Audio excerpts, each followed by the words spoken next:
Just a simple idea that replicates and repeats, smaller and more detailed with each iteration. I'm talking about fractals. They're beautiful. In school, I was made to write code to generate various kinds of fractals, but afterwards I was too intimidated by the math to dive any deeper. And I still am. But last year, I discovered that some clever graphics programming might allow one to walk inside these giant structures created by fractals. And that was enticing. This week, continuing on the world building I'd done in my recent interactive video essays, I took an even longer break from working on my factory game to dive deeper into ray marching, this time trying to create these crazy fractal structures.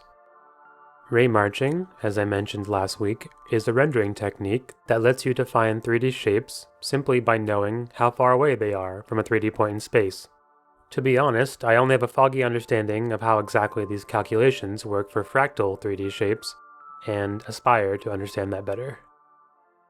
I'm really standing on the shoulders of giants here.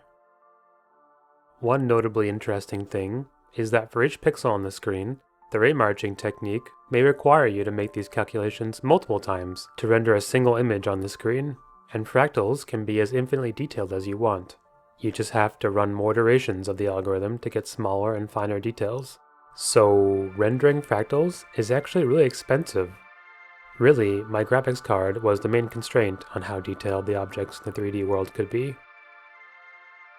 I chose to focus on a fractal called the Manger Sponge. I liked it because it's very dense and creates cool windows and tunnels to move through. Traditionally, the way you create it is by dicing up a cube into 9 smaller cubes, then removing some of them. If you want more detail, you can just do the same thing again, but do it to all the smaller cubes, and so on. In this project, I also added some simple shading. I basically pretended that all the light in the world is moving in one direction, and then made the places where the light hits the surface straight on brighter, and the place where it just grazes it, almost parallel, the darkest. Also, any surface that faces away from the light will be dark. I found myself wanting to play more with the light, so I set it up so that the light always points in the opposite direction the player is looking. They are always looking into darkness. Sadly, that felt very resonant. Anyway, that's it. Thank you. Thank you.